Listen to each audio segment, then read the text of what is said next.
दोस्तों good evening. अच्छा भाई, मार्केट में जो है एक एक्सपायरी का जो खेल है बिल्कुल आज देखने को मिला। और उसमें तड़का क्या लगा भाई, ये जो चाइना ताइवान रिलेटेड न्यूज है दोस्तों, उस कारण से कहीं ना कहीं वॉलेटिलिटी बहुत ज्यादा हुई और एक अच्छी खासी गिरावट देखने को मिली मार्केट में। और फिर 17,200 के आसपास जो सपोर्ट हमने डिस्कस भी किया था टेलीग्राम पर भी, वहां से एक अच्छा बाउंस बैक भी देखने को मिला है। और जो गिरावट भी आज हुई है 17,480 के आसपास एम पैटर्न बना। एम पैटर्न पिटाई का पैटर्न है, आपको पता है, हम डिस्कस करते हैं हर दिन डब्ल्यू तेजी एम पिटाई का। लेकिन भाई अब आगे क्या होगा, क्या मार्केट में जो है ये तेजी बरकरार रहेगी या फिर जो है एक गिरावट हो सकती है, डिस्कस करेंगे। निफ्टी बैंक निफ्टी स्टॉक्स के एनालिसिस करने का प्रयास करेंगे। स्वागत है आपका आपके अपने चैनल टीके मनी में। मेरा नाम है Dhruvan, NSM certified in equity derivatives में। जो नए लोग हैं टेलीग्राम चैनल पर आ सकते हैं, टीके मनी सर्च कर सकते हैं। जी हाँ दोस्तों, टीके मनी आप सर्च कर सकते हैं और टेलीग्राम पर आ सकते हैं।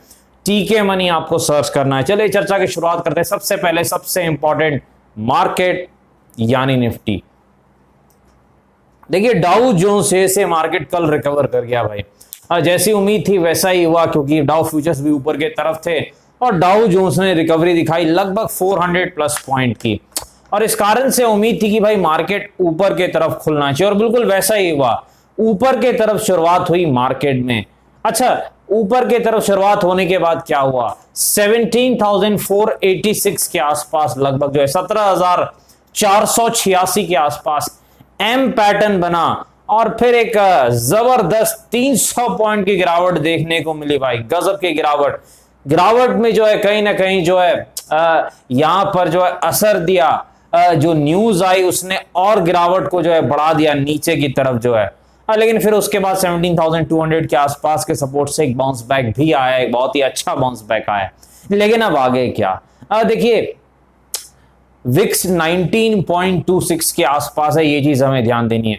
अब देखिए तेजी हमें कब करनी है, अगर हमें करनी है तेजी तो कब करनी है, 17,410 के ऊपर, 17,410 के ऊपर निफ्टी निकलता है तभी हम एक तेजी का रिस्क लेंगे। एक 30 पॉइंट का सिक्स स्टॉप लॉस और लगभग 100 पॉइंट का टारगेट यानी 17,500 तक हम जो है देख रहे हैं यहां पर। अगर 17,410 का लेवल निकलता है तभी हम तेजी करेंगे। तो जो अगला रेजिस्टेंस रहेगा 17,500 और उसके बाद जो अगला है वो तो 17,600 है। लेकिन हमें उम्मीद है कि अगर मार्केट नॉर्मल रहता है तो 17,500 का रेजिस्टेंस काम कर जाएगा। लेकिन भाई अब सपोर्ट कहां पर है, देखिए 17,200 के आसपास का जो एरिया यही एक सपोर्ट है, बहुत इंपॉर्टेंट, क्योंकि 3 दिनों से लगभग यही आसपास से मार्केट पलटी मार रहा है। तो 17,200 सपोर्ट है। अगर ये ब्रेक होता है, अगर ये टूटता है, कल टूटता है या मंडे को टूटता है, तो फिर एक गिरावट बड़ी हो सकती है मार्केट में, एक गिरावट का दौर स्टार्ट हो सकता है। ये चीज आपको ध्यान रखनी है। तो मंदी हमें करनी है 17,200 के नीचे जाए तब, पहला। दूसरा, अगर एम पैटर्न दिखता है लाइव मार्केट में, पिटाई का पैटर्न एम पैटर्न, तो फिर आप 30 पॉइंट के स्टॉप लॉस के साथ एक 100 प्लस पॉइंट टारगेट के लिए आप पिटाई यानी नीचे की तरफ मंदी कर सकते हैं। और तेजी अगर आपको करनी है तो पहला तो 17,410 के ऊपर करनी है और दूसरा, अगर आपको 150 पॉइंट से 200 पॉइंट की गिरावट के बाद एक डब्ल्यू पैटर्न दिखे तभी आप तेजी करें। चले यहां पर चलते हैं निफ्टी बैंक के पास। देखिए निफ्टी बैंक ने आज अंडर परफॉर्मेंस दिखाई है, थोड़ी खराब परफॉर्मेंस दिखाई है निफ्टी के मुकाबले। निफ्टी बैंक में अगर आपको तेजी करनी है तो 37,800 के ऊपर आप एक तेजी का रिस्क ले सकते हैं और आपका टारगेट लगभग 38,100 के आसपास रह सकता है। ये चीज आपको याद रखनी है।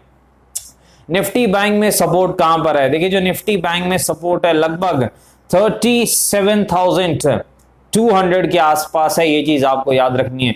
37,200 के आसपास निफ्टी बैंक का सपोर्ट है।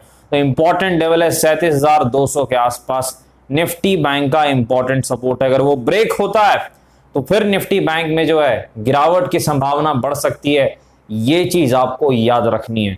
चले यहां पर चलते हैं स्टॉक्स के पास। सबसे पहले लुपिन फार्मास्यूटिकल्स। देखिए लुपिन के रिजल्ट्स आए, फिर से लॉस पोस्ट किया लुपिन ने, लेकिन अगर आप इंटरनली देखें रिजल्ट्स को ठीक से तो रिजल्ट्स फिर भी पिछले क्वार्टर्स के मुकाबले ठीक हैं।